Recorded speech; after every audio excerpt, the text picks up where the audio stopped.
तो हेलो दोस्तों, नमस्कार और स्वागत है आपका आज के हमारे नए वीडियो पे। तो दोस्तों, आज हम लोग बात करने वाले हैं एक बहुत इंटरेस्टिंग टॉपिक के बारे में, बीएससी नर्सिंग, जिसके बारे में बार-बार आप लोग पूछते रहते हैं। इंस्टाग्राम पे भी आप लोग कमेंट करते रहते हैं, यूट्यूब के कमेंट सेक्शन में बहुत सारे सवाल आते हैं कि सर बीएससी नर्सिंग करना वर्थ इट रहेगा या फिर नहीं रहेगा। आज का जो ये वीडियो है, बीएससी नर्सिंग के बारे में पूरा डिटेल में आप लोगों को मैं बताने वाला हूँ। तो बीएससी नर्सिंग क्या है? बेसिक बीएससी नर्सिंग इसका फुल फॉर्म होता है और ये जो कोर्स होता है 4 साल का कोर्स होता है। अगर आप इसे प्राइवेट कॉलेज से करते हैं, प्राइवेट कॉलेज अगर आप करते हैं तो आपका फीस 2 लाख से लेके 4 लाख रुपए तक लग जाता है। अगर आप गवर्नमेंट कॉलेज से करते हैं तो ये समझ लो कि गवर्नमेंट कॉलेज में आपको उतना ज़्यादा फीस नहीं लगता है, वो 1 लाख के अंदर में ही हो जाता है। आपका जो बुक्स वुक्स है उसका ही फीस लगता है, अगर आपका गवर्नमेंट कॉलेज में सिलेक्शन हुआ है, आपने अगर अच्छा स्कोर किया है। तो अब बात करते हैं कि बीएससी नर्सिंग का जो ये कोर्स है, अगर इसको एक शब्द में अगर मुझे कहना पड़े तो मैं क्या कहूँगा? तो इसका एक मस्त सा डेफिनेशन मैं देता हूँ। बीएससी नर्सिंग मीन्स पेशेंट का केयर। पेशेंट का केयर ही बीएससी नर्सिंग है। अगर आप बीएससी नर्सिंग करने में इंटरेस्टेड हो, आप बीएससी नर्सिंग करना चाहते हो, तो आपका बहुत अच्छा करियर बन सकता है, क्योंकि गवर्नमेंट की साइड से भी बीएससी नर्सिंग के लिए बहुत सारी वैकेंसी आते रहती है, गवर्नमेंट सेक्टर में भी और प्राइवेट सेक्टर में भी। बीएससी नर्सिंग करने का सबसे बड़ा एडवांटेज ये है क्योंकि 4 साल का कोर्स होता है। इस कोर्स को अगर आप कंप्लीट कर लेते हैं तब आप आराम से, जब तक आपका गवर्नमेंट जॉब नहीं लगता है, अगर आपका गवर्नमेंट जॉब लग गया तो कम्युनिटी हेल्थ ऑफिसर के रूप में आप, सीएचओ के रूप में आप काम कर सकते हो और इसमें आपका जो सैलरी रहेगा वही 25 से 30 हज़ार रुपये मंथली रहता है।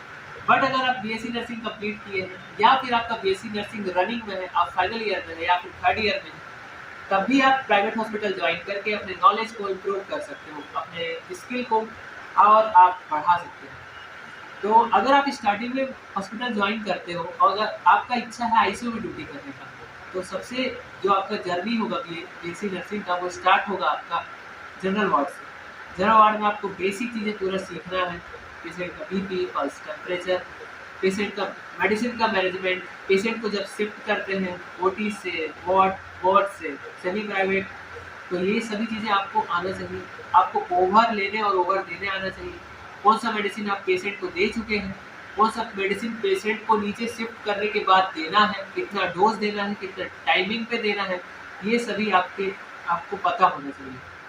बिना जुला के अगर कहें तो एक बीएससी नर्सिंग स्टूडेंट या फिर जो कंप्लीट कर चुका है, ऑलरेडी कंप्लीटेड है जिनका ग्रेजुएशन, उनके अंदर डेडिकेशन होना बहुत ज़्यादा ज़रूरी है, सेल्फ कॉन्फिडेंस होना ज़रूरी है और साथ ही साथ अपने काम के प्रति ईमानदार होना बहुत ज़्यादा ज़रूरी है, टाइमिंग के प्रति, क्योंकि पेशेंट के साथ आप ही ज़्यादा रहोगे। अगर आप बीएससी किए हो, चाहे जीएनएम किए हो, ये जो कोर्स है आप इसमें पेशेंट के प्रति आप समर्पित, मेडिकल में वैसे भी डॉक्टर वाला फील्ड, ये जो मेडिकल का फील्ड है इसमें आप पेशेंट के प्रति समर्पित ही रहते हैं, नर्स हो चाहे डॉक्टर हो। नर्सिंग डिपार्टमेंट का एक खास बात ये होता है कि वो पेशेंट के पास ज़्यादा समय के 6 घंटे, 8 घंटे, 12-12 घंटे ड्यूटी करते हैं और डॉक्टर्स आते हैं एडवाइस किए, उस एडवाइस को उनको वैसे ही फॉलो करना होता है। जैसे एग्जांपल ये ले लेते हैं, एक पेशेंट है जो चल नहीं पा रहे, अनकॉन्शियस है, लेटे हुए हैं और उनका एज 70 ईयर है, तो आप उस पेशेंट का फ्लूइड मैनेजमेंट, मेडिसिन क्या-क्या चलेगा, उस पेशेंट का बेड केयर क्या-क्या होना चाहिए, बेड का जो पोजीशन है वो चेंज होना चाहिए, पेशेंट के बैक साइड में बेड सोर नहीं होना चाहिए, पेशेंट अगर लेटा हुआ है बहुत दिनों से, अगर मान लो 4-5 दिन हो गए लेटा हुआ है, तो सभी चीज़ें आपको नोटिस करना है। पेशेंट के पैर में कहीं स्वेलिंग तो नहीं हो रहा, फेस में तो स्वेलिंग नहीं हो रहा, कैथेटर कितने दिन से लगा हुआ है, 10 से 12 दिन से, 10 से 12, उससे ज़्यादा लंबे समय तक कैथेटर नहीं लगे रहना चाहिए, फिर आपको उसको चेंज करना है, क्योंकि ज़्यादा लंबे समय तक अगर कैथेटर लगे रहेगा तो पेशेंट को फीवर आने लगेगा, दर्द होगा, पेशाब के रास्ते में जलन होगा, ये सभी चीज़ें आपको ध्यान रखना है। अगर पेशेंट ऑपरेटेड है, मान लो हिस्टेक्टॉमी हुआ है, लेप्रोटॉमी हुआ है और सल्फिंगो ऑपरेक्टॉमी हुआ है, ऐसा कोई भी केस है जिसमें मान लो सिस्ट है, ओवेरियन सिस्ट है, तो ऐसे केस में पेशेंट का जो ड्रेसिंग है, ड्रेसिंग भी पेशेंट का होना चाहिए, 1 या 2 दिन के अल्टरनेट गैप में होना चाहिए।